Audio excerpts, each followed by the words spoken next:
I began my doctoral program at Duke Divinity School, I didn't expect to know anyone in the program.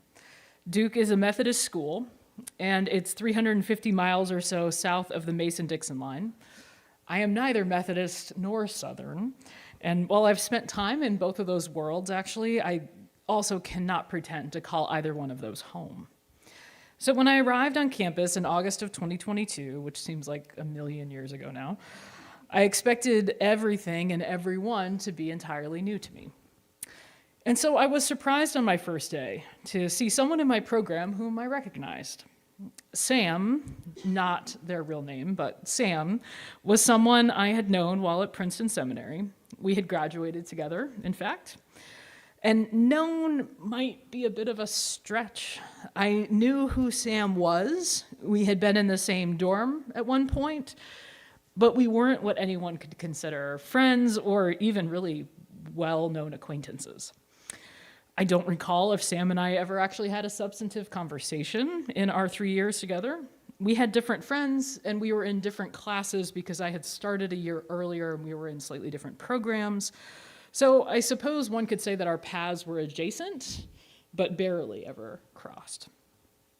So I was surprised to see Sam again, this time at Duke. I vaguely recalled some Facebook details that she had shared in the ensuing 15 years since we had met, at least enough to start a conversation. So we caught up a bit, probably chatting more in the first few days at Duke than we had in our 3 years together at PTS. And now, nearly a year and a half later, through the course of our DMin program, I have come to know Sam, and we have become good friends. She has incredible insights in classes. She is brilliant and wise, and she is also someone I trust to whom I can turn when I am uncertain or have questions about our program.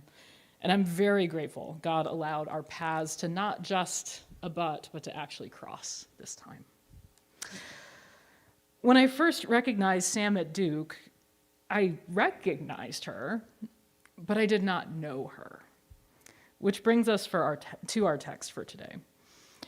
Jesus has come to Capernaum, to the synagogue, to teach. This is very early in his ministry, and it was customary at the time for traveling teachers to use the synagogue in this way. It's sort of like the original visiting lecturer series or something. What was uncustomary was the manner in which Jesus taught. The scriptures say he taught as someone having authority, as someone with something to say. So his listeners recognize this Jesus from Nazareth. They know who he is. They can tell he's pretty smart, but they don't really know him. They don't see him. They might recognize him, but they do not see him. Breaking into their confusion at hearing this Jesus comes a man with what the text calls an unclean spirit. This guy is different. He looks at Jesus and he sees him. I know who you are, the man says. You're the Holy One of God. Now, beloved of God, there's something here that can get lost in translation if we're not careful. We in church world often refer to Jesus as holy. This is normal jargon that would not cause us usually to take a second glance. But back then, for someone to say, you are the Holy One of God, that would have been unthinkable. Because holiness was reserved for God alone. To call a human holy would have been considered incredibly wrong. Jesus both rebuffs the man, which is interesting, and then proves him right in the next sentence as he says, be silent, come out of him. And somehow, in ways we cannot fully understand, the unclean spirit does so, and of course the people who watch this are flabbergasted and stunned. Word begins to spread that this Jesus guy is not who they thought he was. Like I did with my friend, the people at first recognized Jesus, sure, but now they're really starting to get to know him. It's interesting. We often think that getting to know someone takes time, and often that is true. I imagine you all know me better now than you once did 2+ years ago when we first met, nearly 3 years ago. That's weird. But in this story, That's not what happens. The man with the unclean spirit didn't know Jesus any longer than the people listening to him teach. Actually, it was less time. But it takes someone from the marginalized and someone from the outside to really see Jesus for who he is. Because of his unclean spirit, this man would have been ostracized and outcast and unable to be actually approached by another human being.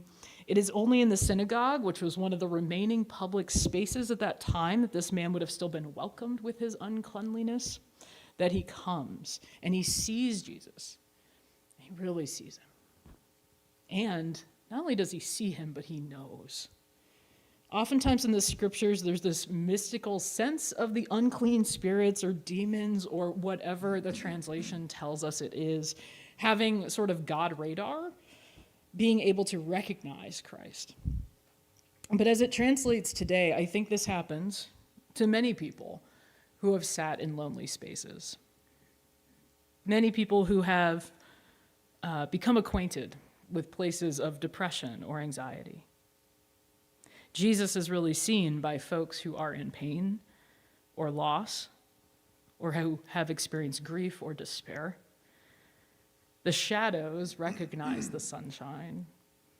The shadows not only see the sunshine, but they know intimately that it is their destroyer. The unclean is made clean by words of authority, which come from Jesus as he says, "Be silent and be gone." The followers recognized Jesus' authority, but this man and his spirit knew exactly who Jesus was. This was no mere human teacher who speaks with authority. This is the Holy One of God. Which brings me to a question. How often do we merely recognize someone, and how often do we really see them? Of course, the skeptic would ask, do we ever really know anyone? And there's merit there, that's true. But what I'm asking is, how often do we let ourselves just glance at folks, assume we have them figured out, and then move on? How often do we really see and work to get to know others? Those who have found themselves on the fringes of culture because of race or creed or body type or health or mental health or disability or age or sex or gender identity or gender expression or socioeconomic status or power status or even confidence level, these folks have found themselves on the fringes of culture, and they know what it is to be recognized but overlooked. I'm a big movie fan, as you all know, and a fan of the Academy Awards in particular. So the Oscar nominations just came out a week or so ago. We got to figure out who was nominated for what, and this always is an interesting sort of power status thing. It's interesting. But I spoke here some months ago about the Barbie movie. Some of you may remember I talked about that with regards to the Syrophoenician woman. My Facebook the page and all that stuff, the feed blew up with people commenting that in the Barbie movie, the director, who is a woman, Greta Gerwig, and the main actress, Margot Robbie, were both excluded from nomination. These are the folks who really carried the movie, right? Others who were nominated were men who were a part of making of that movie. Now, I am not one who has her finger on the pulse of how these things actually happen. I mean, I know how the voting happens to get a nomination and all that business, but there's a lot of anger there of whether these folks were snubbed or not. Whether they were snubbed or not is almost irrelevant, actually. There's a difference, as those of us who have worked in these circles know, between intent and impact. What we intend matters much less, actually, than what the impact is, which can feel very unfair, but it matters how we are received by other people. The impact of our actions matters greatly, much more than what we intended to say or how we intended to feel or what we intended to do.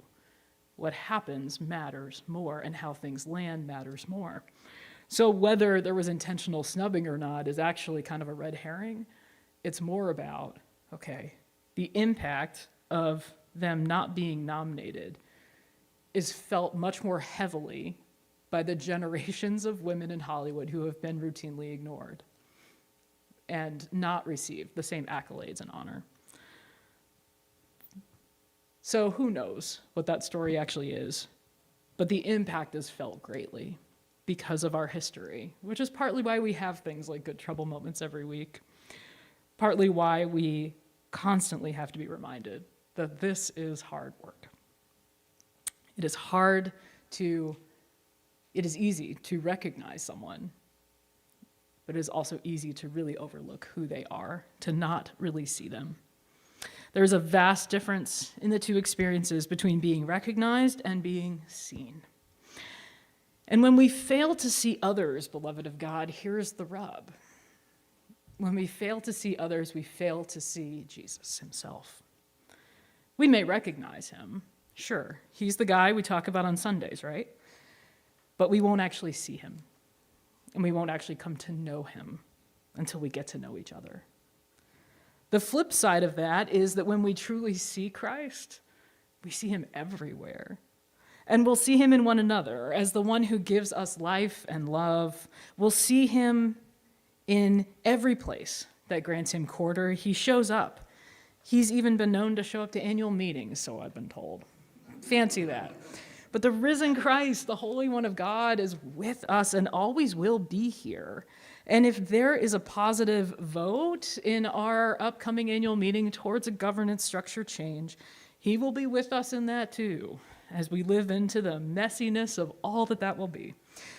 Because of course it's going to be messy. The future is unwritten, things are uncertain, things will be confusing. But a word about that, beloved of God. We have very smart people working on these things.